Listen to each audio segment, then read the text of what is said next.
ভাইয়ারা আমার, রাত গভীর হয়ে গেছে, খুব অল্প সময় কথা বলবো ইনশাআল্লাহ। 11টার মধ্যেই আমরা আমাদের সম্পূর্ণ আয়োজন শেষ করে ফেলবো। যেহেতু রাত গভীর হয়ে গিয়েছে, এই জন্য আলোচনা বেশি করার সুযোগও নাই। আবার এই বছর মাহফিলের সংখ্যা অন্যান্য বছরের চাইতে কম না বেশি? দেখা যাচ্ছে গতকালও মাহফিল শুনতে পাই, আজকেও মাহফিল, আবার হয়তো আশেপাশে কালকেও থাকতে পারে। এই যে আছে, তার মানে প্রায় প্রতিদিনই ডানে বামে সামনে পেছনে মাহফিল লেগেই আছে। আর মাহফিলের শ্রোতা কিন্তু তারাই। তার কারণ এলাকার সব মানুষ তো মাহফিলে যায় না, মাহফিল শোনে না। কিছু মানুষ আছে যেখানেই হোক মাহফিল 2-4-5 কিলো দূরে চলে যায়। মাহফিলের শ্রোতা কিন্তু আপনারাই, গতকালের শ্রোতাও আপনারা, আজকের শ্রোতাও আপনারা, কালকের শ্রোতাও আপনারা।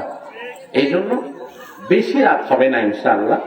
তবে অল্প কিছু সময় যেটা আমাদের হাতে আছে, এই সময়টা আমরা কোরআনে কারীম থেকে নির্দিষ্ট কিছু আয়াতে কারিমা তিলাওয়াত করে তার আলোকে আমাদের জীবনের জন্য প্রয়োজন এমন কিছু কথা বলার চেষ্টা করব। সে কথাগুলো শোনার মতো ধৈর্য, সহ্য, শক্তি, সময় আপনাদের হবে তো ইনশাআল্লাহ?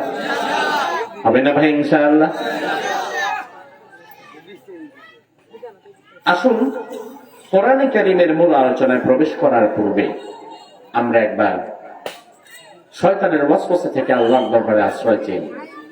তার কারণ কোরআন যখন আপনি শুনতে যাবেন, যখন আপনি কোরআনের হিদায়াত পাওয়ার জন্য যাবেন, তখন আপনার পেছনে সবচাইতে বেশি কাজ যে করবে তার নাম জানো কি? বাংলাদেশে আছেন? সমিতির বাজারে 5 তারিখের পরে? ও তাইলে আছে কিছু। তাহলে শয়তানের ওয়াসওয়াসা থেকে বাঁচার জন্য আল্লাহর দরবারে একবার আউযু বিল্লাহ পরে আশ্রয় চাওয়ার দরকার আছে না নাই? মাইকের আওয়াজ যাদের কানেই যাচ্ছে, সামনে পেছনে ডানে বামে একত্রিত হয়ে আমরা সকলে শয়তানের ওয়াসওয়াসা থেকে আল্লাহর কাছে পানাহ চাইবো। পারবেন না ইনশাআল্লাহ? পড়েন আউযু বিল্লাহি মিনাশ শাইতানির রাজীম। বিসমিল্লাহির রহমানির রহিম। ومن يتق الله يجعل له مخرجا ويرزقه من حيث لا يحتسب ومن يتوكل على الله فهو حسبه إن الله بالغ أمره قد جعل الله لكل شيء قدرا। সবাই মিলে একটু জোরে বলেন তো আল্লাহু আকবার। আল্লাহ রাব্বুল আলামিন কোরআনুল কারীমের সূরাতুত তালাক এই সূরার দ্বিতীয় আয়াতের শেষে বললেন ওয়ামান ইয়াত্তাকিল্লাহা ইয়াজআল লাহু মাখরাজা। দুনিয়াতে কেউ যদি বিপদের মুহূর্তে আমি আল্লাহকে ভয় করে চলে, তাহলে তার জটিল ও কঠিন বিপদ থেকে বাঁচার জন্য আমি আল্লাহ তাআলা তার জন্য রাস্তা বের করে দেব। ভালো করে বুঝেন কথাটা। আল্লাহ বললেন দুনিয়াতে কেউ যদি বিপদে পড়ে যদি আমাকে ডাকে, আমাকে যদি ভয় করে চলে, বিপদ থেকে বাঁচার জন্য রাস্তা বের করে দেব। যদি ওই বিপদটা পাহাড় সমান বড় হয় না কেন, ওই পাহাড় সম পরিমাণ বড় বিপদটাও আপনার জীবন থেকে যিনি সরিয়ে দিতে পারেন তিনি কে? ওয়ারযুকুহু মিন হাইতু লা ইয়াহতাসিব। কেউ যদি অভাবের মধ্যে পড়ে যায়, ঘরে খাবার নাই, পকেটে পয়সা নাই, ব্যবসা মন্দা, চাকরি বাকরি ভালো না, এমন সময় সে যদি হতাশ হয়ে না যায়, সে যদি আমি আল্লাহর প্রতি ভরসা করে, আমি আল্লাহ এমন জায়গা থেকে তার রিজিকের ব্যবস্থা করে দিব যেখান থেকে রিজিক যে আসবে তার কোনো কল্পনাও তার মাথায় ছিল না। এরপরে আল্লাহ বললেন ওয়ামান ইয়াতাওয়াক্কাল আলাল্লাহি ফাহুয়া হাসবুহ। কেউ যদি আমি আল্লাহর প্রতি ভরসা করে, আমি আল্লাহ তার জন্য যথেষ্ট হয়ে যাই। সুবহানাল্লাহ। ইন্নাল্লাহা বালিগু আমরি, নিশ্চয়ই আমি আল্লাহ তাআলা আমার ইচ্ছা পূর্ণ করবই। দুনিয়াতে ইচ্ছা পূর্ণ হয় বান্দার নাকি আল্লাহ? প্ল্যান বাস্তবায়ন হয়, পরিকল্পনা বাস্তবায়ন হয় মানুষের নাকি আল্লাহর? এরপরে আল্লাহ বললেন, কদ জাআলাল্লাহু লিকুল্লি শাইইন কদরা। আমি আল্লাহ তাআলা সব কিছুর জন্য একটা স্থির সময় নির্ধারণ করে রেখেছি। সব কিছুর একটা সময় দুনিয়াতে আছে, সময়ের আগে কোনো কিছু আপনি পাবেন না। আপনি আল্লাহর কাছে চাইতেছেন, আল্লাহ আমার এটা দাও, ওটা দাও, ওটা দাও, ওটা দাও, অনেক দোয়া আপনি করছেন। সব দোয়া কিন্তু আল্লাহ সব সময় কবুল করে না, কারণ আল্লাহ ভালো করে জানে কোন সময় কোন দোয়াটা বান্দার জন্য কবুল করার বেশি প্রয়োজন। এজন্য আল্লাহ বলেন, বান্দা তাড়াহুড়া করো না, সবকিছুর জন্য একটা স্থির সময় আছে, অপেক্ষা করো, ধৈর্য ধারণ করো। ওয়াবাশশিরিস সাবিরিন, ধৈর্য ধারণকারীদের জন্য আমার সুসংবাদ রয়েছে। এভাবে করে আল্লাহ তাআলা এই আয়াতগুলোর মাঝে আমাদের জন্য শিক্ষণীয় কিছু চমৎকার মেসেজ তুলে ধরেছেন। যে সূরা থেকে কথা বলছে আজকের আলোচ্য বিষয়, এই আলোচ্য বিষয়ের যে সূরাটা, এই সূরার নাম হচ্ছে সূরাতুত তালাক। নাম কি? ভয় কয়ও না যদি আবার তালাক হয়ে যায়। সূরার নাম সূরাতুত তালাক। সূরার নাম, কোরআনে যে সূরা তালাক নামে একটা সূরা আছে জানতে নাকি? জানতে। তালাক বাংলাদেশে বর্তমানে একটা মহামারী। ভালো করে মনে রাখবেন, ইসলামের দুটো বিষয় আছে, যে দুটো বিষয়কে বলা হয় আবগাদুল হালাল। হালাল তবে একেবারে নিকৃষ্ট পর্যায়ের হালাল। এমন বিষয় ইসলামের মাঝে আছে দুইটা। জোরে কোন কয়টা? একেবারে নিকৃষ্ট পর্যায়ের হালাল। এক নাম্বার হচ্ছে তালাক। এক নাম্বার কি? তার মানে তালাক দেওয়াটা প্রয়োজনে জায়েজ করা হয়েছে, কিন্তু দিতে ইসলাম উৎসাহিত কাউকে করেনি, এজন্য জায়েজ রাখছে, কিন্তু একেবারে নিকৃষ্ট পর্যায়ে। সারা জীবনে জেনারেল নলেজটা মনে রাখবেন যে ইসলামের দুইটা বিষয় হালাল, তবে নিকৃষ্ট পর্যায়ের হালাল। রাসূল সাল্লাল্লাহু আলাইহি ওয়াসাল্লাম এই দুইটা বিষয়কে ঘৃণা করতেন। এক নাম্বার তালাক। এক নাম্বার কি? তাহলে কথায় কথায় যারা তালাক দেয় বউরে, এরা কি খুব ভালো মানুষ? কথায় কথায় স্ত্রীরে তালাক দেয় এমন বেকুফ আছে না নাই? আল্লাহ দিলে আপনাদের এদিকে তো নাই। পান থেকে চুল খুঁজলে তালাক, তরকারিতে লবণ কম হলে তালাক, বেশি হলেও তালাক। সারাদিন বাইরে থেকে কাজ করে আসছে, ঘরে আসছে, খেতে বসছে, তরকারিতে লবণ একটু বেশি হয়ে গেছে, এই মেজাজ খারাপ, বান্দির ঘরে বান্দি হারাম দাদি দিলাম করে তালাক। কথা নাই বার্তা নাই, দিয়ে দিছে একটা তালাক। আবার বিকেল একসাথে বসে আছে, গল্প সল্প করতেছে। বললাম, চাচা আপনি না তালাক দিলেন? আরে এমন তালাক তো তোমার চাচির আমি সারাদিনই দিই, তো মন থেকে দিইনি। অথচ আমার ভাইরা বোঝেন, আজকের আলোচ্য বিষয় তালাক না, তালাক নিয়ে কোনো কথাও হবে না, জাস্ট আপনাদের কিছু ভুল ভ্রান্তি দূর করার জন্য ভূমিকা এই যে একটা কথা বলা। তালাক মন থেকে দেওয়া বা মন থেকে না দেওয়ার কোনো বিষয় না। তালাক যেভাবেই দেন, মন থেকে দেন আর না থেকে দেন, কাঁদতে কাঁদতে দেন আর হাসতে হাসতে দেন, রাগ করে দেন আর ঠান্ডা মাথায় দেন, তালাক মানে তালাক। তালাক ইস তালাক। তালাক দিয়েছেন তুই, স্ত্রী হারাম। সাবধান আমার ভাইরা, সাবধান। আল্লাহর ওয়াস্তে তালাক শব্দটা মেমোরি থেকে ডিলিট করে দেন, ভুলে যান। সংসার জীবনে একটু মনোমালিন্য হবে, ঝগড়াঝাটি হবে, হয়তো একটু হাতাহাতিও হতে পারে, যদিও এটা অনুচিত, কিন্তু তালাক যেন কোনোদিন মুখের ডগায় না থাকে। তালাকটারে বর্তমান বাংলাদেশের মানুষ এত সহজ করতে, একেবারে কথার আগে থাকে তালাক। ঝগড়া একটা লাগছে, বউরে তালাক, তোরে তালাক, তোর বাপরে তালাক, তোর মায়ের তালাক, তোর 14 গোষ্ঠীর তালাক। এমন কথা বলার মতো লোক আছে না? ওমর ফারুক রাদিয়াল্লাহু আনহুর জামানায় এভাবে এক সাহাবী তার স্ত্রীকে তালাক দিয়েছে। ইসলামের তালাকের সর্বোচ্চ সংখ্যা, আপনার হাতে যে পাওয়ারটা দেওয়া আছে, সর্বোচ্চ সংখ্যা ইসলামে আপনি কয়টা তালাক দিতে পারবেন? কয়টা জানেন আপনি? ইসলামে কয়টা তালাক দিতে পারবে সর্বোচ্চ?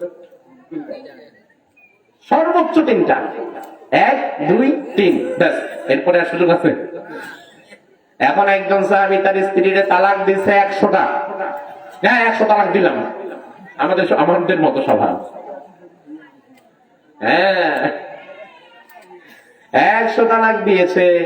স্ত্রী আমার ফারুকের কাছে বিচারে নিয়ে এসেছে, আমিরুল মুমিনিন বিচার করেন, আমার জামাই আমার 100 খান তালাক দিছে, নিয়ে আসো তোমার জামাই রে। ওমরের বিচারের মধ্যে মায়ের আছে না নাই? ওমর ফারুক রাদিয়াল্লাহু আনহু বললেন, শোনো, তালাক দিছো কয়টা? কয় আগের মাথায় দিছি 100টা। কয় ঠিক আছে, কোনো সমস্যা নাই, এই যাও মোটা ব্যাটটা নিয়ে আসো, আর দড়ি আনো, বান্ধা পিটাইতে হবে। কয় পিটাবেন কেন, কি করলাম? ওমর বলে, বেশি পিটাবো না, মাত্র 97টা দিব। কয়টা? কয় কেন 97টা কেন? ওমর ফারুক বললেন, রাসূল সাল্লাল্লাহু আলাইহি ওয়াসাল্লাম তালাকের বিধান দিয়েছেন 3টা, তুমি দিছো 100টা। এখন 100টার মধ্যে 3টা তো যেহেতু রাসূল দিয়েছে, তোমার 3টা মাইনাস, আর বাকি 97টা তালাক বেতের বাড়ি হইয়া তোর পিঠে ফিরে আসবে। ওমর ফারুক রাদিয়াল্লাহু আনহুর মতো শক্তপোক্ত সমাজের নেতা যদি আমাদের দেশে থাকতো, কথায় কথায় যারা বউরে তালাক দেয় তাদের পিঠের সামনে থাকতো না। আমাদের সমাজে, এই সমাজে তালাক বেশি হয় কার কারণে? পুরুষের কারণে না নারীর কারণে? স্ত্রীর কারণে। একেবারে ডাইরেক্ট ফতোয়া।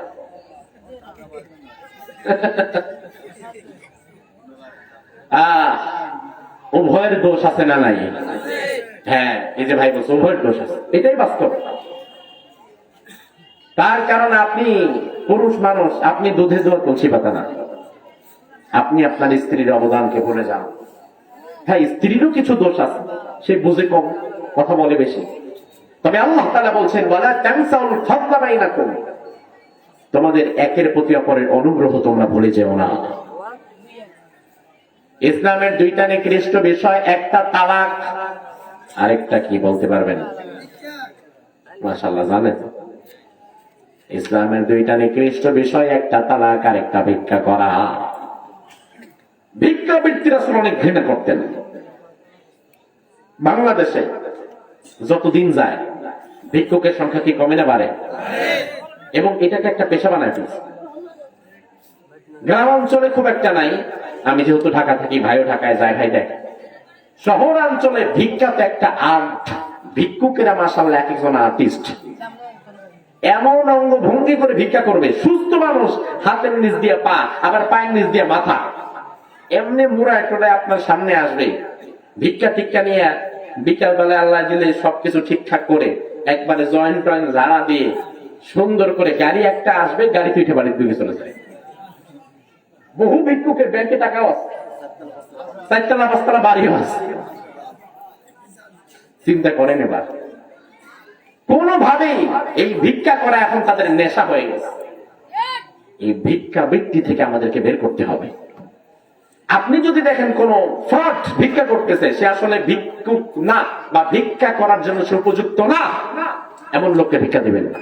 কারণ এই সমস্ত লোককে ভিক্ষা দিলে তারা আরো উৎসাহিত হয়। তাদেরকে বোঝাবেন না, করবে না। এই দুটো হারাম, এই দুটো নিকৃষ্ট হালাল থেকে আল্লাহ তাআলা এই সমাজের মানুষকে বেঁচে থাকার তৌফিক দান করুন। আরো জোরে কোন আমিন। সে আল্লাহ রাব্বুল আলামিন বলছেন, বান্দা কেউ যদি আমি আল্লাহকে ভয় করে, আমি আল্লাহ বিপদ থেকে বাঁচার জন্য রাস্তা বের করে দেব। এমন জায়গা থেকে আমি তার রিজিক দেব যার কোনো কল্পনাও সে করে নাই।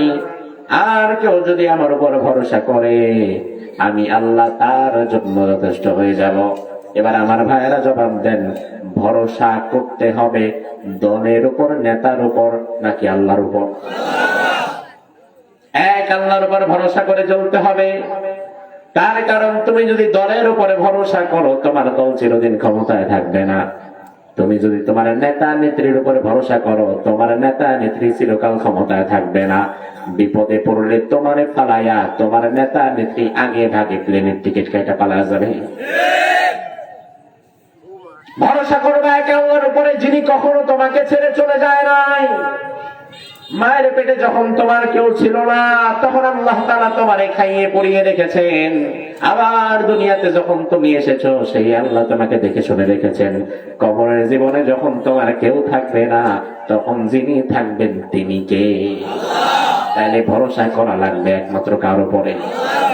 আল্লাহর প্রতি ভরসা বাদ দিয়ে দুনিয়াতে দলের উপরে আর নেতা নেত্রীর উপরে, ক্ষমতার উপরে যারা ভরসা করে বসে থাকে, দুনিয়াতে আকাম কুকাম সবচাইতে বেশি করে তারা।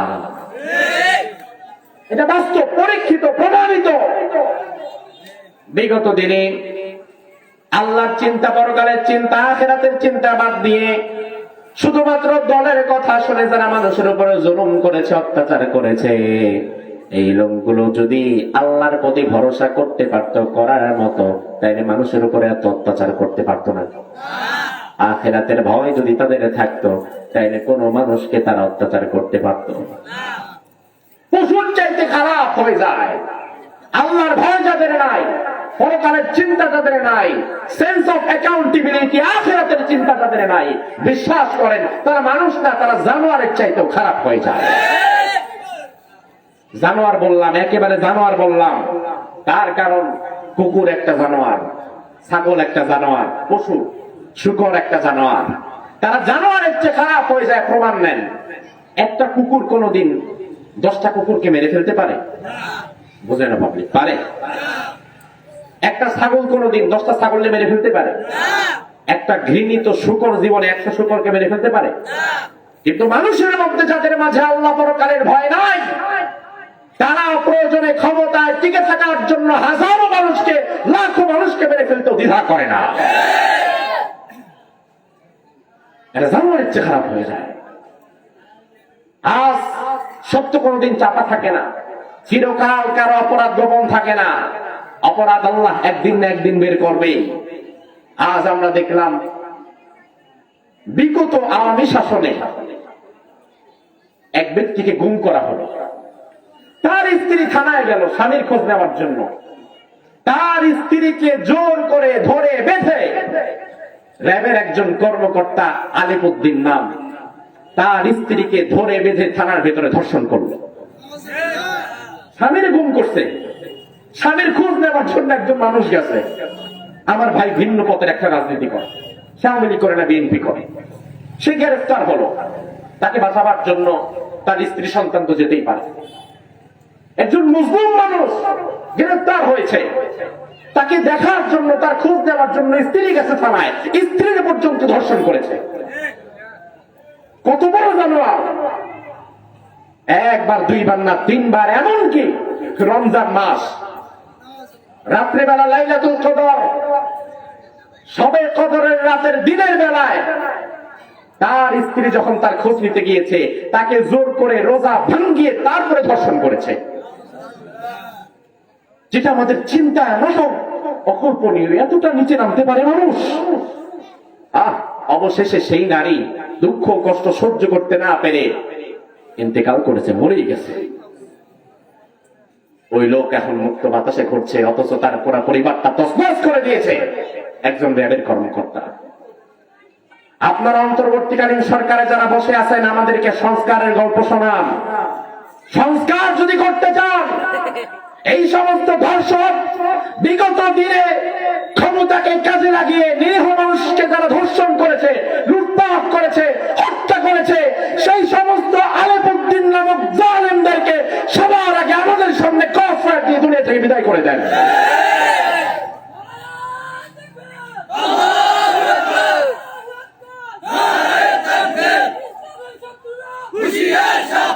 আমার ভাইরা লক্ষ্য করেন, আমি কোনদিন চাইব না এই অঘটন আমার শত্রুর সাথেও ঘটুক।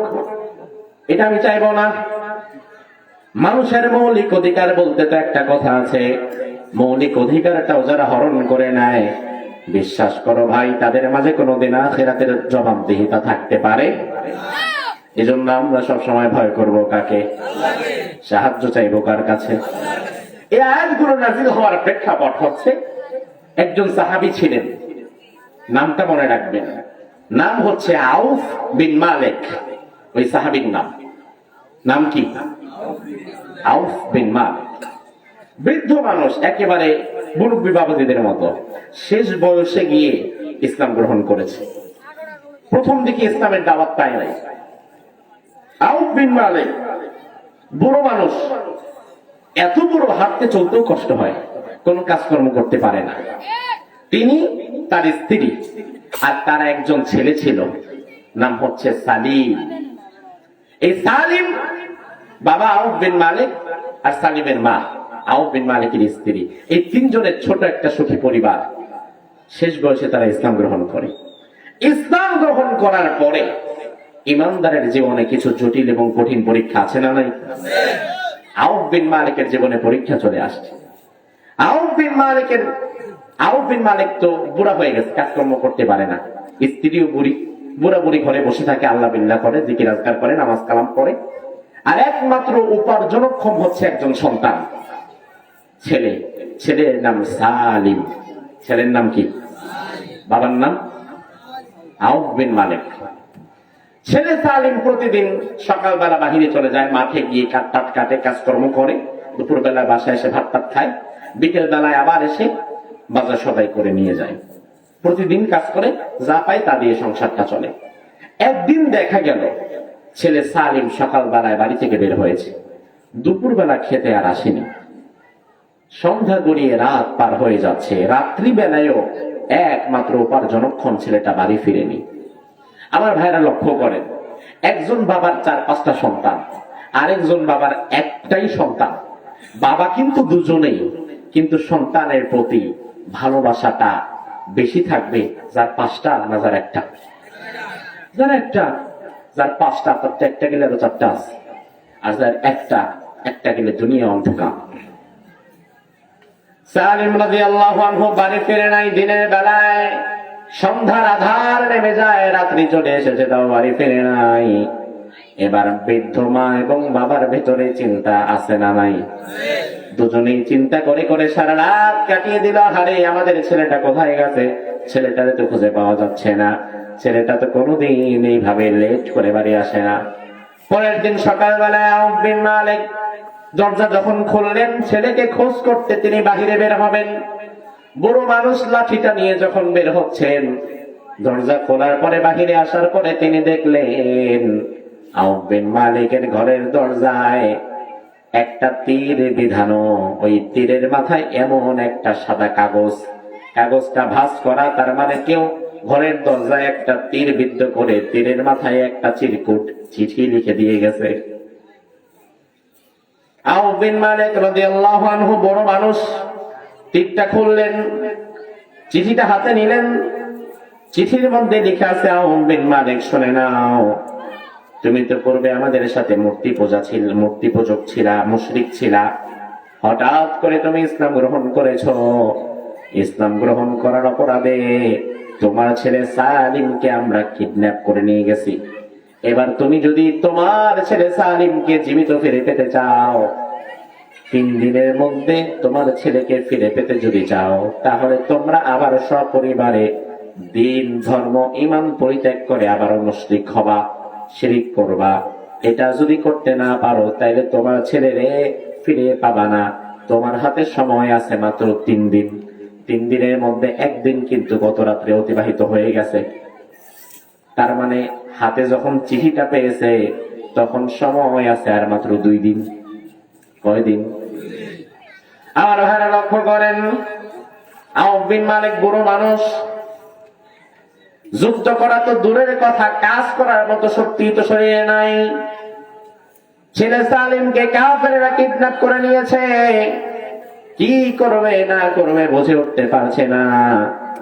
চিন্তা ভাবনা করতে করতে করতে করতে আরেকটা দিন পার হয়ে গেছে। এবার দিন যখন 2টা পার হয়ে গেছে, দ্বিতীয় দিন আউফ বিন মালিকের সমস্যা আরেকটা বেড়ে গেছে। প্রথম দিন সমস্যা ছিল একটা, ওই সমস্যা হচ্ছে পুত্র বাড়ি নাই, ছেলে বাড়ি নাই। দ্বিতীয় দিন সমস্যা হয়ে গেছে আরেকটা, ছেলে বাড়ি নাই, সাথে আবার ঘরে খাবারও নাই। তার কারণ ছেলে সালিম কামাই করলে ঘরে বাজার থাকে, আর ছেলে সালিম বাড়ি নাই, মানে গতকাল বাজারও নাই, আজকে খাবারও নাই। তাইলে সমস্যা কয়টা? জোরে কম। 1 নাম্বার ছেলে, বাড়ি নাই, 2 নম্বর ঘরে খাবার নাই। 2টা দিন পার হয়ে যখন যায়, চিন্তা ভাবনায় কি করবে না করবে বুঝে উঠতে পারছে না। এইভাবে করে করে আরেকটা রাত পার হয়ে গেছে, আজকে 3য় দিন চলমান। কাফেররা কিন্তু সময়ও দিয়েছিল কয়দিন, তার মানে আজকের পরে আর সময় তার হাতে নাই। আউফ বিন মালিক রাদিয়াল্লাহু আনহু কি করবে না করবে ভেবে পাচ্ছে না, বুড়া মানুষ। ও ভাই, আমার স্ত্রী যদি ভালো হয়, দেখেন ঘরে কেমন বরকত হয়। অনেক পুরুষের ঘরের বরকত থাকে না শুধুমাত্র তার স্ত্রীর খাসলতের কারণে, ঠিক কিনা? স্ত্রীটা যদি ভালো হয়, ঘরের মধ্যে রহমত এবং বরকত থাকে।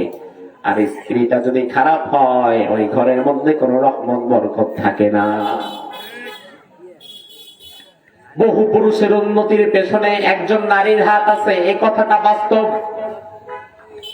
পুরুষ মানুষের উন্নতির পেছনে একজন নারীর হাত থাকে, এই কথাটা বাস্তব। আবার অনেক পুরুষের ধ্বংসের পেছনে একজন নারীর হাত থাকে, এটাও বাস্তব। আমার ভাইরা, এমন ঘটনা বাংলাদেশে আছে।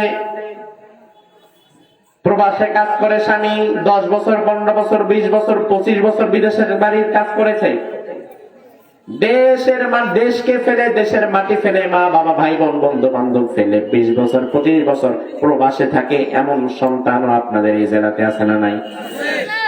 টাকা পয়সা গুলা পাঠায় স্ত্রীর অ্যাকাউন্টে, অন্য কোথাও দেয় না। 10 বছর 15 বছর স্ত্রীর অ্যাকাউন্টে টাকা পাঠায়, আর মা বাবারে শুধু কিছু খরচ পাতি দেয়। 15 বছর পরে হঠাৎ একদিন ব্যাংকের টাকা পয়সা নিয়ে ওই বিড়ি আরেকজনের লগে ভাইগা গেছে, এমন দৃশ্য আছে না? ওই লোকটার 15-16 বছর 20 বছরের কষ্ট শেষ। সবাই এমন করে এটা নয়, তবে এমন খারাপ মহিলাও সমাজে আছে না নাই? আল্লাহ লানত করবে তাদের উপরে। আবার বহু মহিলা এমন ভালো আছে, স্বামীর ঘরে অভাবে দিন কাটে। অভাবের কষ্টটা এক আল্লাহ ছাড়া কাউরে বলে না, স্বামীর চাপা চাপিও করে না। কারণ আপনার স্ত্রীটা যদি খারাপ হয়, স্ত্রী কিন্তু স্বামীর খারাপ বানায় ফেলতে পারে। স্ত্রী সারাদিন ধাক্কায়, কি করো, কি কাম করো, তুমি না দেখি সরকারি মেডিকেলে চান্স পাইছো, তুমি না দেখি সরকারি অফিসার, তুমি দেখি সরকারি চাকরি করো। পাশের বাড়ির সালাম ভাই সরকারি চাকরি করে, ঘরের মধ্যে এসি, ফ্রিজ, টিভি, মাসে লাখ লাখ টাকা পোলানে বিদেশে পাঠাইছে। তুমিও সরকারের একই পোস্টে চাকরি করো, তোমার তো দিন আনতে নুন আনতে পান্তা পোড়ায়। এভাবে করে স্ত্রী যখন পুশিং দেয়, একটা সময় ওই ভালো স্বামীটা ধীরে ধীরে খারাপ হয়ে যায়, আছে না নাই? আমার মায়েরা, মাইকের আওয়াজ যাদের কানে যাচ্ছে, আল্লাহর ওয়াস্তে স্বামীদেরকে এই সমস্ত বিষয়ে চাপ দিবেন না। বাংলাদেশে বহু নারী তার স্বামীর সংসার পরিত্যাগ করেছে, স্বামীকে বাদ দিয়ে দিয়েছে, স্বামীর থেকে বিচ্ছিন্ন হয়ে গেছে একটা অপরাধের কারণে। সেই অপরাধ হচ্ছে স্বামী মাদকাসক্ত। স্বামী মদ খায়, গাঁজা খায়, ইয়াবা খায়, বাবা খায়। স্বামী মদ খায়, গাঁজা খায়, এজন্য স্বামীর সংসার করতে চায় না, এমন হাজারো নারী আছে না নাই? স্বামী সুদ খায়, ঘুষ খায়, এজন্য স্বামীর সংসার ছেড়ে চলে যায়, এমন দৃশ্য কয়টা দেখছেন? এমন একজন আছেনি ভাই? উপস্থিত সাক্ষী, আপনারা সাক্ষী নিয়ে সবাই। তোমার স্বামী বিড়ি খায়, মদ খায়, গাঁজা খায়, ইয়াবা খায়, ওই স্বামীকে যেমন তুমি পরিত্যাগ করতে পারো, তোমার স্বামী যদি সুদ খায়, ঘুষ খায়, মানুষের হক মেরে খায়, ওই স্বামীকে পরিত্যাগ করা আরো আগে দরকার। এই সমাজের মানুষ সুদ ঘুষে হারাম মনেই করে না। আবার ভাইরা লক্ষ্য করেন, স্ত্রী যদি ভালো হয়, রহমত কিভাবে আসে? আউফ বিন মালিক হাতে সময় নাই, 3 দিন আজকে চলছে। আজকে রাতের মধ্যে যদি ছেলেকে ফিরিয়ে আনা যায়, সারা জীবনের মতো ছেলেটাকে হারিয়ে ফেলতে হবে। কি করবে? কোনো কিছুই করার নাই। এমন সময় স্ত্রী স্বামীর কাছে এসে বলছে, স্বামী একটা কথা বলি, কিছু মনে করবেন না, পরামর্শ দেই। আপনার স্ত্রী যদি কখনো আপনাকে পরামর্শ দেয়, পরামর্শটা শুনবেন। বহু স্বামী এমন আছে যারা স্ত্রীর কোনো কথা শোনে না, স্ত্রীর সামান্য একটা পরামর্শ জীবনে নেয় না। আপনি যদি আপনার স্ত্রীর সাথে যে কোনো কাজের আগে পরামর্শ করেন, তার পরামর্শটা ভালো লাগলে নিলেন, না লাগলে নাই, কিন্তু পরামর্শ করতে তো কোনো ক্ষতি নাই। আপনি যদি পরামর্শ করেন আপনার স্ত্রীর সাথে, এরপরে পরামর্শের ভিত্তিতে যেই কাজটা করবেন ওই কাজে তো সফল হলে আলহামদুলিল্লাহ, আর ওই কাজে যদি ব্যর্থ হয়ে যান স্ত্রী বলবে থাক আল্লাহ ভরসা, আল্লাহ সহায় হবে, সমস্যা নাই। স্ত্রীর পরামর্শে যদি ব্যর্থ হন তখন দেখবেন স্ত্রী পাশে থাকে, সাহস যোগায়। আর স্ত্রীর পরামর্শ ছাড়া যদি কাম একটা কইরা ব্যর্থ হন তখন দেখবেন স্ত্রী খোঁচা মাইরা কইব কইছিলাম না আগেই তো, জান একবারে খাইছেন ধরা, খাইছেন মারা। এই জন্য স্ত্রীর সাথে পরামর্শ করবেন, পরামর্শ করা সুন্নাত।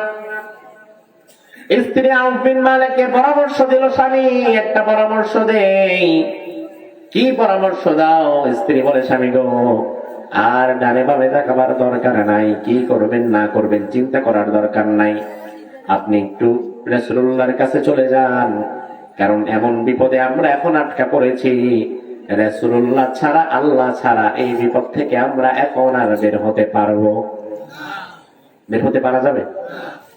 এই চমৎকার পরামর্শ তার মাথায় আগে ছিল না।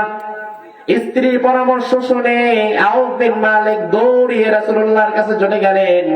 মসজিদে নববীতে রাসূলুল্লাহ অবস্থান করছিলেন। আউফ বিন মালিক গিয়ে বললেন, ইয়া রাসূলুল্লাহ, বড় বিপদে পড়ে আপনার শরণাপন্ন হয়েছি। ইয়া রাসূলুল্লাহ, আপনি তো জানেন আমি কিছুদিন আগে ইসলাম গ্রহণ করেছি। আমি, আমার স্ত্রী আর আমার একমাত্র সন্তান সালিম, আমরা তিনজনের একটা পরিবার, আমরা ইসলাম গ্রহণ করে নিয়েছি। কিন্তু আজ আমাদের কপালে এমন দুর্ভোগ এসে গিয়েছে, আমার ছেলেটাকে আজকে 3টা দিন ধরে কাফেররা বন্দী করে রেখেছে।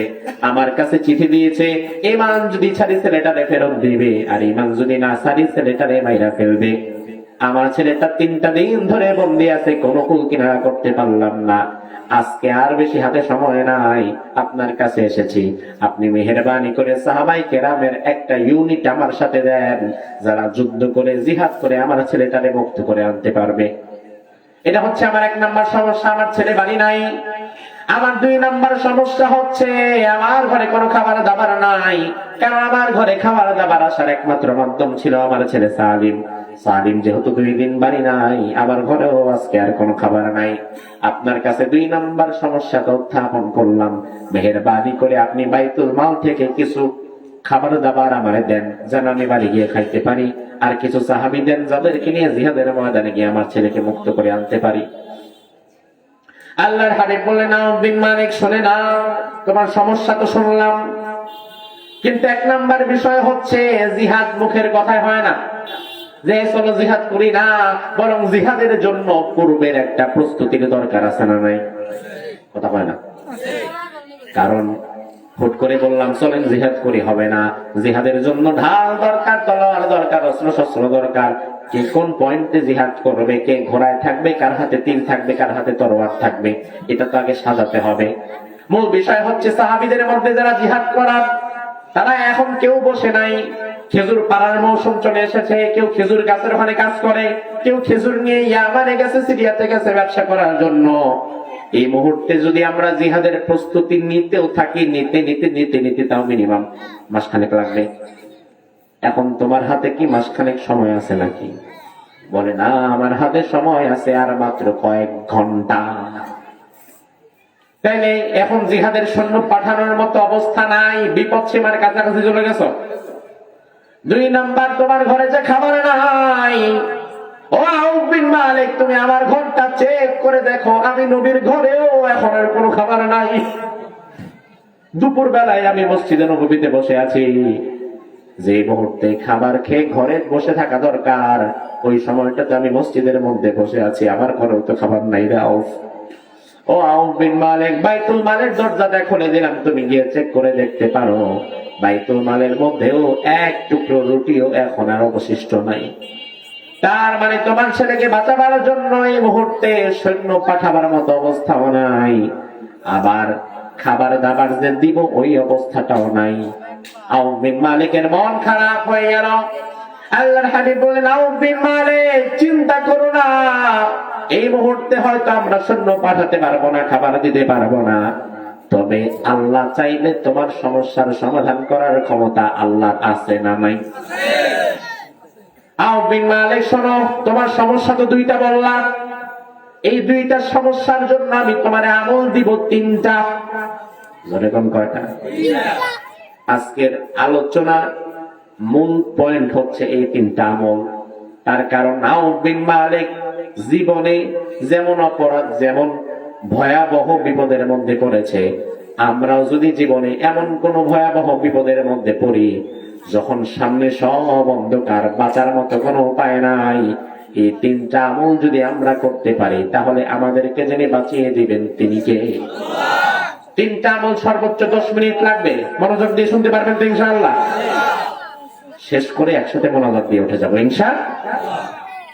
আমার ভাইরা লক্ষ্য করেন, আউফ বিন মালিকের সমস্যা ছিল কয়টা?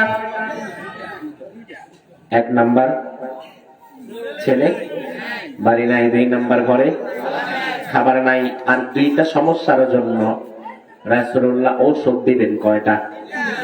আমল দিবেন কয়টা? আল্লাহর হাবিব বললেন, আউফ বিন মালিক, তোমার জন্য 1 নাম্বার আমল হচ্ছে ফাসবির, ধৈর্য ধারণ করো। 1 নাম্বার আমল হচ্ছে ধৈর্য ধারণ করা। জোরে কোন কি করা? লাফালাফি করা, আল্লাহ রে, মা রে, গেছি রে, মরছি রে, এগুলো বলা। আপনার চিন্তা হতে পারে কি ব্যাপার, এত সহজ আমল, ভাবছিলাম না জানি কি মারাত্মক একটা আমল দিবে। আরে ভাই, এত সহজ কে বললো আপনাকে? এখন আপনার শুনতে মনে হয় সহজ, আপনি চূড়ান্ত বিপদে পড়ে দেখেন ধৈর্য ধারণ করা কত কঠিন, কত কঠিন হয়ে যায় ধৈর্য ধারণ করা। এই জন্য বিপদে পড়ে, মুসিবতে পড়ে যারা ধৈর্য ধারণ করতে পারবে, তাদেরকে যিনি পুরস্কার দিবেন তিনি কে? আল্লাহ সুবহানাহু ওয়া তাআলা। অনেক মানুষের দেখবেন একেবারে মায়ের পেট থেকে সন্তান হওয়ার সময় সন্তান মারা যায়, আছে না নাই? ডেলিভারির সময় সন্তান মরে যায়, অথবা সন্তান 1 বছর, 2 বছর, 3 বছর, 4, 5 বছর পানিতে পড়ে বর্ষাকালে মারা গেছে, এমন দৃশ্য আছে না নাই? ওই বাবাদের কত কষ্ট, পাগল হয়ে যায় বাবা, মা পাগল হয়ে যায়। ও বাবা, ও মা, ছোট্ট অবস্থায় তোমার সন্তান যদি মারা যায়, নাবালক অবস্থায়, তুমি যদি ধৈর্য ধারণ করতে পারো, আল্লাহর হাবিব বলেছেন, যাদের সন্তান ছোট্ট অবস্থায় মারা যায়, তারা যদি ধৈর্য ধারণ করতে পারে, ওই সন্তানের সাথে জান্নাতে আল্লাহ তাআলা তাদের সাক্ষাৎ করায় দিবে। আপনাকে যদি জাহান্নামের দিকে টেনে নিয়ে যেতে থাকে ফেরেশতা, সন্তান আল্লাহর দরবারে দাঁড়ায় বলবে, আল্লাহ, আয় আল্লাহ, এটা আমার বাবা, আমি আমার বাবার আদর ছোটবেলায় পাই নাই, আমি মনে গেছিলাম, আল্লাহ তুমি আমারে নিয়ে গিয়েছিলে, আজকে আমার বাবাটারে জাহান্নামে নিয়ে যাবা, আর আমি জান্নাতে যাব হবে না, বরং আমারে আমার বাবার সাথে জান্নাত দিতে হবে, যেন আমার বাবা আমারে ছোটবেলার আদরটা করিয়ে দিতে পারে। এই জন্য সন্তান যদি ছোটবেলায় মারা যায়, ভেঙে পড়বেন না। চলে যাচ্ছে, চলে যাচ্ছে। আমার ভাইরা লক্ষ্য করেন, বিপদে মুসিবতে যদি আমরা পড়ি, তাহলে আমাদের 1 নাম্বারের আমল হচ্ছে ধৈর্য ধারণ করতে হবে। জোরে কোন কি করতে হবে? পারবেন তো ইনশাআল্লাহ? আউফ বিন মালিক বললেন, ইয়া রাসূলুল্লাহ, 2 নাম্বার আমল দিয়ে দেন। আল্লাহর হাবিব বললেন, 2 নাম্বার আমল হচ্ছে ওয়া তাওয়াক্কাল আলাল্লাহ, আল্লাহর প্রতি ভরসা করতে হবে। কার প্রতি ভরসা? আরো জোরে কম। আল্লাহর প্রতি ভরসা যদি করতে না পারেন, ইমানদার হওয়া যাবে নাকি? আল্লাহর হাবিব বললেন, আউফ বিন মালিক, 2 নাম্বার আল্লাহর প্রতি ভরসা করতে হবে। 1 নাম্বার ধৈর্য ধরতে হবে, 2 নাম্বার আল্লাহর প্রতি ভরসা করতে হবে, আর 3 নাম্বার হচ্ছে তুমি এবং তোমার স্ত্রী, তোমরা একটা দোয়া পড়বা, সকাল সন্ধ্যা সব সময় বেশি করে পড়বা। ওই দোয়াটা হচ্ছে, দোয়াটা আমি আপনাদের শিখিয়ে দিতে চাই, পড়বেন তো ইনশাআল্লাহ? খুব চমৎকার দোয়া। যদি দেখেন জীবনে এমন কোন ভয়াবহ বিপদের মধ্যে আটকে গেছেন, বাঁচার আর কোন পথ আপনার সামনে খোলা নাই, আজকের আলোচনাটা ওই দিনের জন্য জমা করে রেখে দেন। প্রথম, ধৈর্য হারা হবেন না, ধৈর্য ধরবেন। 2 নাম্বার, সব পরিস্থিতির জন্য আল্লাহর প্রতি ভরসা করবেন। আর 3 নাম্বার একটা দোয়া, বিল্লাহ ব্যাস এই পর্যন্ত। দোয়াটা কি খুব কঠিন? এই দোয়াটা আগের থেকে পারেন এমন অনেক মানুষ আছেন নাই? সবাই তো পারেন আলহামদুলিল্লাহ, তাই না? তো একবার সবাই পড়ি না ভাই, লা হাওলা ওয়ালা কুওয়াতা ইল্লা বিল্লাহ। আমার আল্লাহ তাআলার শক্তি আর ক্ষমতা ছাড়া দুনিয়াতে আর কারো কোনো শক্তি আর ক্ষমতা থাকতে পারে না। আউফ বিন মালিক, এই তিনটা আমল তুমি করবা, যাও বাড়ি চলে যাও, আল্লাহ ব্যবস্থা করে দিবে। আউফ বিন মালিক বলে, ইয়া রাসূলুল্লাহ, কখন ব্যবস্থা হবে? হাতে তো সময় খুব কম। আল্লাহর হাবিব বললেন, আউফ রে, এই তিনটি আমল যেটা শিখাই দিলাম, তুমি আর তোমার স্ত্রী যদি আজকে করতে পারো, বেলালের কণ্ঠের ফজরের আজানের আগে আল্লাহ তাআলা তোমার সমস্যার সমাধান করে দিবে। আউফ বিন মালিক আর কথা বাড়ালেন না, বাড়ির দিকে চলে গেলেন। আউফ বিন মালিক বাড়িতে যাওয়ার পর স্ত্রীকে বলছেন, স্ত্রী, তোমার কথা মতো রাসূলুল্লাহর কাছে চলে গিয়েছিলাম, আল্লাহর হাবিব তিনটি আমল আমাদেরকে দিয়েছেন। জোরে কোন কয়টা? মনে আসেনি? 1 নাম্বার, হ্যাঁ, 2 নাম্বার আল্লাহর প্রতি ভরসা, 3 নাম্বার লা হাওলা ওয়ালা কুওয়াতা ইল্লা বিল্লাহ। তুমি পড়বা, আমিও পড়বো, আসা পড়া শুরু করি। বাস আর কোনো কথা নাই, স্বামী স্ত্রী পড়া শুরু করলেন। সন্ধ্যার আধার নেমেছে, আজ রাত্রে সালিমের মৃত্যু ঘন্টা বেজে যাবে। সালিমকে মারার জন্য সব প্ল্যান প্রোগ্রাম রেডি। মরুভূমির মধ্যে কাফেররা সালিমকে একটা তাঁবুর ভেতরে বন্দী করে রেখেছে। সবাই মিলে পরামর্শ করেছে, রাত্রিবেলায় যেহেতু সালিমরে আমরা জবাই করবো, মেরে ফেলবো, সালিমরে মারার আগে আমরা আজকে একটু পার্টি করি, একটু নাচ গানের আয়োজন করি। কারণ খারাপ মানুষগুলা তারা কোনো খারাপ কাজে এর আগে একটু মজনা জমায়, ঠিক না?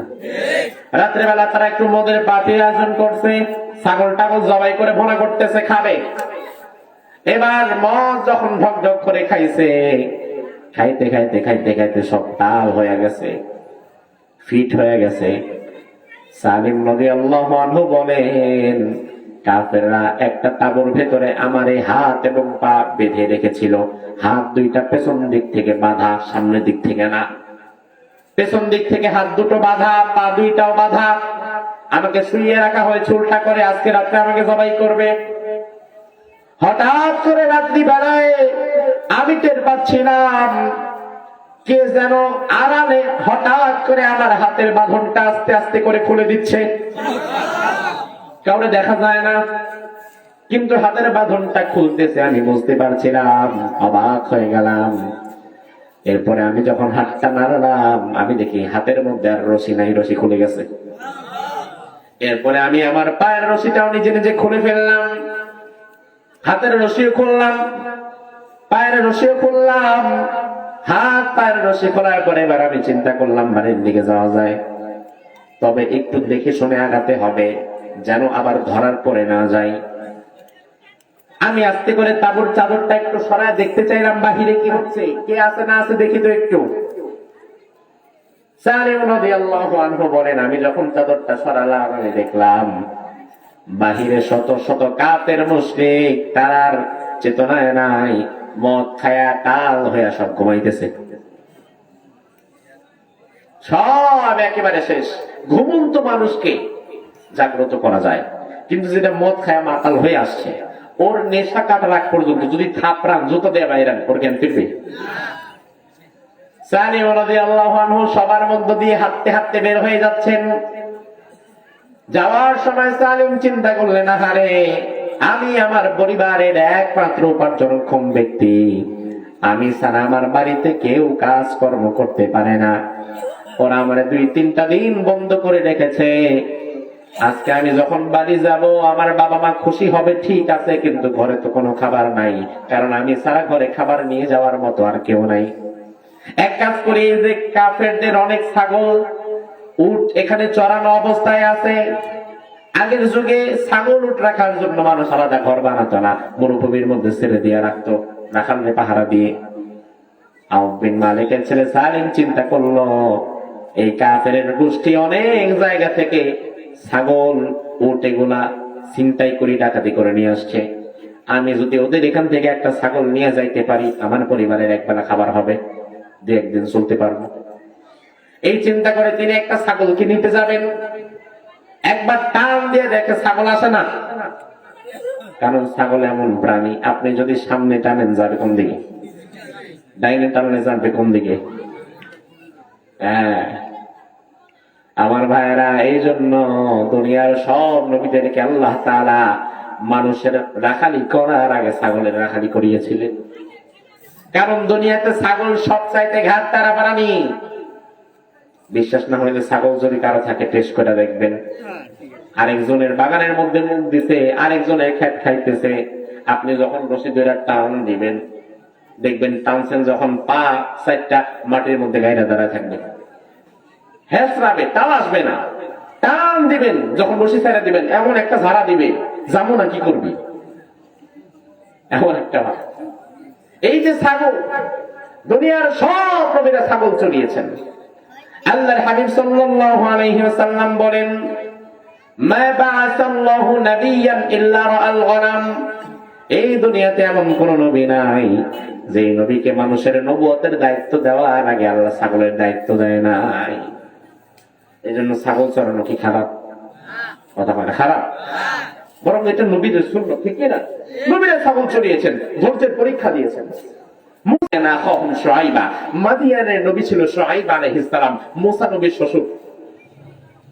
মুসা আলাইহিস সালাম নবী হওয়ার পরে একদিন আল্লাহরে বলে, আল্লাহ আমার বড় জানতে ইচ্ছা করে, আমার কোন আমলকে ভালোবেসে তুমি আমার নবুয়ত দিয়েছো। আমার যে মেজাজ গরম, দুনিয়াতে নবী মুসার মতো মেজাজ গরম নবী আর কেউ ছিল না। আল্লাহ রাব্বুল আলামিন বলে, মুসা শুনে নাও, নবুয়ত দেওয়ার আগে তোমারে আমি শুআইব আলাইহিস সালামের কাছে 10 বছর রেখেছিলাম ট্রেনিং দেওয়ার জন্য। তার মানে নবীদের জন্য ছাগল চড়ানোটা ছিল একটা ট্রেনিং, ধৈর্যের ট্রেনিং। তার কারণ পরবর্তীতে এমন এক জাতির দায়িত্ব আপনাকে পালন করা লাগবে যাদের চরিত্র ছাগলের চাইতেও বেশি খারাপ, ঠিক কিনা? তারা কারা? আমরা। মুসা আলাইহিস সালাম আল্লাহরে বলে, আল্লাহ আমার কোন আমলকে ভালোবেসে তুমি আমারে নবী বানিয়েছো? আল্লাহ বলে, মুসা মনে করে দেখো, তুমি যখন ছাগল চড়াতা শুআইব নবীর, একবার এমন একটা ঘটনা ঘটলো, হঠাৎ করে তার পাল থেকে বিচ্যুত হয়ে বাম দিকে দৌড় দিছে। তুমি ছাগলের পেছনে পেছনে দৌড়াচ্ছ, ছাগল দৌড়ায়, মুসাও দৌড়ায়। ছাগল দৌড়াতে দৌড়াতে ছাগল তো লাফায় লাফায় দৌড়ায়, নবী মুসার কষ্ট হয়ে যাচ্ছে। অনেকটা সময় দৌড়ে দৌড়ে যখন ছাগলটাকে নবী মুসা ধরেছে, তখন ঘাম ঝরে গেছে নবী মুসা। মুসা আলাইহিস সালাম এত রাগান্বিত হয়ে গেলেন, ছাগলটারে ধরার সাথে সাথে মাথার উপর উঠায় ফেলছে। এক আছাড় দিয়ে দিব তোর আজকে দৌড়ানি বের করবো। কিন্তু ছাগলটাকে ধরার পরে আছাড় দেওয়ার পরিবর্তে ওই দিন তুমি যে ভালোবাসা প্রদর্শন করেছো, ওই ভালোবাসা দেখে আমি আল্লাহ তাআলা নবুয়তের জন্য তোমারে মনোনীত করে ফেলেছিলাম। তার মানে আমার ভাইরা ভালো করে বোঝেন, ধৈর্যের দাম আছে না নাই? ধৈর্যের পুরস্কার আছে না নাই? সালিম দেখলো না ছাগল টানাটানি করে নেওয়া যাবে না, বরং ছাগল যদি বেশি চিল্লাচিল্লি করে আর কারণ নেশা যদি ভাঙ্গে, সর্বনাশ হয়ে যাবে। আযান তখনও মসজিদে নববীতে হয় নাই, বেলাল মাত্র আযানটা দিবে, আল্লাহু আকবার বলবে, ঠিক তার কিছু সময় পূর্বে সালিম রাদিয়াল্লাহু আনহু বাড়িতে গিয়ে দরজার মধ্যে কড়া নাড়লেন। আউফ বিন মালিক দরজা খুলে দিলেন। দরজা খুলে দেখেন সামনে দাঁড়িয়ে আছে তার জীবিত পুত্র সালিম। আরো জোরে কম। আযানের পরে না আগে? আযানের আগে। আচ্ছা এবার একটু বুঝেন তো ভাই, সমস্যা ছিল কয়টা? জোরে কম। একটা হচ্ছে পুত্র বাড়ি নাই, আরেকটা ঘরে। তাহলে একটা সমস্যা সমাধান তো হয়ে গেছে, তাহলে আরেকটা কি লাগবে? খাবার। আউফ বিন মালিক তাকিয়ে দেখে, কি ব্যাপার, অন্ধকার এগুলো তো কি দেখা যায়, চোখ দাঁড়ায় আছে। আউফ বিন মালিক, আমরা পাইলে কি করতাম? আমরা যদি কোনোদিন আল্লাহ দিলে 4000 ছাগল পাই, 4000 ছাগল তো দূরের কথা, আর একজনের মুরগি যদি আমার ঘরে ভূক্রমে ঢুকে, বলে কই দরজা আটকা, জানালা আটকা। হাত দিয়ে বলেছিলাম, যদি আল্লাহর ইচ্ছা থাকে তুই আমার সাথে বাড়ি চল। এখন আমি বাসায় এসে পেছনে তাকায় দেখি পেছনে কিয়ামত। আচ্ছা, আমাদের পেটে ক্ষুধা আছে কথা ঠিক, তবে আমরা খেতে পারবো না। আগে রাসূলুল্লাহর কাছ থেকে জানতে হবে। আছে ফ্রিজ ভরা খাবার আছে, গুদাম ভরা চাল আছে, সব আছে, সব থাকার পরেও বাংলাদেশের মানুষ হালাল হারামে যাচাই বাছাই করে না। হালালও খায়, হারাম পাইলে আরো আগে খায়। আছে না নাই? যাচাই বাছাই করবেন ভাই। খাও, সাহাবীদেরকেও দাও, নিজেরাও খাও, বাকিদেরকে হাদিয়ে দিয়ে দাও। এগুলো তোমার জন্য হারাম হবে না। তার কারণ তোমার ছেলে সালিম এগুলো জোর জবরদস্তি করে আনে নাই। কাফের মুশরিকরা যা লুটতরাজ করে নিয়েছিল বিভিন্ন জায়গা থেকে, আল্লাহ তাআলা ওই পশুগুলোকে আবার তোমাদের ধৈর্য, তাওয়াক্কুল আর লা হাওলা ওয়ালা কুওয়াতা ইল্লা বিল্লাহ পড়ার কারণে যার কোনো কল্পনাও সে করে নাই। মিলে কিনা? মিলে। এই যে 4000 ছাগল আর 100 উট আসবে, এর কোন কল্পনা তাদের কারো ছিল? আল্লাহ তারা কল্পনাতীত জায়গা থেকে রিজিক দিয়েছে। এরপরে আল্লাহ বলছেন, ওমাই ইয়াতাওয়াক্কাল আলাল্লাহি ফাহুয়া হাসবুহ। কেউ যদি রাস্তা নাই বাঁচার, ওই মুহূর্তে আমাদের সামনে কয়টা আমল খোলা আছে?